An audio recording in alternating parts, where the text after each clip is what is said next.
चलो मैं इसको पहले शुरू करता हूँ कि अगर एक माशरे में पैसे के लेन देन, कारोबारी लेन देन, कर्ज का लेन देन कैसे करना चाहिए। देखें, हमेशा इसमें एक चीज़ इंपॉर्टेंट है कि जब भी कोई कारोबारी मामला, लेन देन के मामला करें तो उसको लिख लें एक एग्रीमेंट की सूरत में। उसके अंदर वो तमाम टर्म्स लिखें कि कितने पैसे दिए जा रहे हैं, कब तक के लिए दिए जा रहे हैं, कब वो वापस किए जाएंगे, किस सूरत में वापसी होगी, क्या वो जिसने कर्ज लिया है या वो पैसे लिए हैं वो उसको यकमुश्त वापस करेगा या वो किस्तों में वापस करेगा। और जिस तरह इसमें बहुत सारे सवाल हैं कि अगर उसने कोई इंटरेस्ट या उसके ऊपर कोई मुनाफा देना है। देखिए, मुनाफा और इंटरेस्ट थोड़े मसाइल हैं इसमें। अब मैं कहता हूँ उसने मुनाफा देना है तो मुनाफा किस सूरत में वो देगा, नफा नुकसान की बुनियाद पर। जी। अब ये एक और चीज़ आ गई है, इसको मैं ऐड करता हूँ। आपने वो लिख लिया, उसके बाद उसमें एक गवाह, दोनों जो दो हजरात उसको साइन कर रहे हैं, एक जो पैसे लगा रहा है या दे रहा है, एक जो पैसे ले रहा है कारोबार के लिए या कर्ज के तौर पे, ये दो उसको साइन करेंगे। उन दोनों का एक एक गवाह उसको साइन करेगा। इस्लाम भी ये कहता है कि जब भी कोई मामलात करो तो उसमें दो मर्द गवाह कर लो, और अगर दो मर्द अवेलेबल ना हो तो एक मर्द और दो औरतें कर लो। ये सिर्फ फाइनेंशियल मैटर्स के लिए। एक मर्द और फिर एक मर्द की जगह दो औरतें हैं। अगर मर्द अवेलेबल ना हो, नहीं मतलब मर्द का नेमो बदल दो औरतें हैं ना, सिंगल नेमो बदल नहीं है, आदि नहीं, ये आदि गवाही वाला मामला नहीं है। ठीक है, ये सिर्फ फाइनेंशियल मैटर्स में है। ठीक है। जब एग्रीमेंट होगा, ऐसा नहीं है कि एक औरत ने कत्ल होता हुआ देखा है तो आप कहेंगे ये आदि गवाही है। ये हमारे यहाँ बहुत ज्यादा कंफ्यूजन है इसमें। ऐसे ये औरत की आदि गवाही वाला सिलसिला सिर्फ और सिर्फ एक फाइनेंशियल मैटर में है, क्योंकि हमारे यहाँ इस्लामी माशरे में ख़वातीन जो है वो बहुत ज़्यादा कारोबारी मामलात से इन्वॉल्व नहीं होती, तो शायद इसलिए इस्लाम ने उनको इसमें इक्वल नहीं रखा। इसमें कुरान में ये भी कहा गया एक भूलेगी तो दूसरी उसको बता देगी। मगर लोग शायद ये समझते हैं कि औरत की गवाही आधी है, औरत की गवाही आधी नहीं है।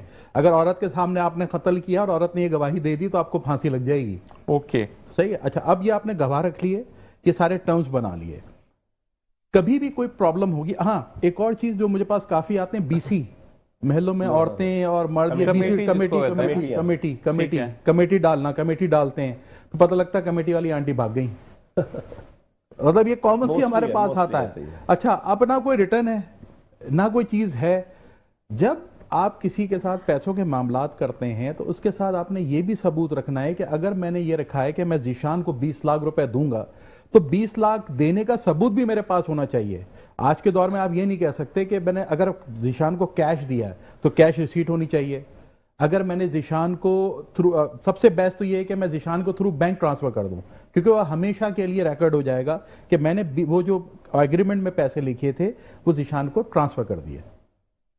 अब जब ये पैसे आपके पास ट्रांसफर हो गए, ये सबूत आपके पास बहुत अहम है। अक्सर क्या होता है कि हमारे पास ऐसे लोग आते हैं जो हमसे कहते हैं कि जीशान के साथ मैंने भाई 1 करोड़ रुपए का लेन देन किया है। अच्छा जी, तो ये था, जीशान अब पैसे नहीं दे रहा। तो अब मैं उनसे पूछता हूँ ये 1 करोड़ रुपए दिया कैसे था तुमने? इसका कोई सबूत ही नहीं होता।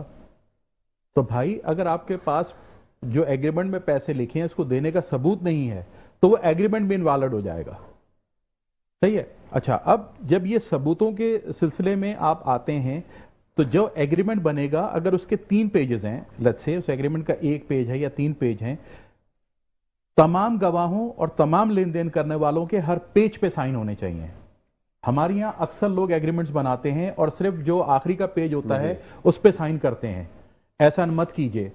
जो पेपर एग्रीमेंट में जितने भी पेजेस हैं उस पे तमाम लोग जो ले रहा है, दे रहा है, गवाह हैं, सबके साइन होने चाहिए और अंगूठा लगना चाहिए। क्योंकि आप ये तो कह सकते हैं मेरे साइन किसी ने कॉपी कर लिए हैं, लेकिन अंगूठे से नहीं। हाँ, तो अंगूठा मर्द हमेशा उल्टे हाथ का लगाए और औरत सीधे हाथ का लगाए, हर पेज पे लगाएं। क्योंकि अमूमन चीटर्स यही किया करते हैं, क्योंकि चीटरों को पता होता है कि ये एग्रीमेंट्स फ्यूचर में जो हैं ये कोर्ट में हमें लेकर जाएंगे, तो वो हमेशा उसमें लकूना रखते हैं और वो कभी भी आपसे लेने वाले पैसों को रिकॉर्ड पे नहीं लाते। इसलिए मैं कहता हूं कि जब भी आपने किसी को पैसे देने हो आज के दौर में, हमेशा थ्रू बैंक दें, ताकि जब वो एग्रीमेंट कोर्ट में आएगा तो कोर्ट को ये पता होगा कि आपने पैसे अदा भी किए हैं और अब आपको वापस भी चाहिए।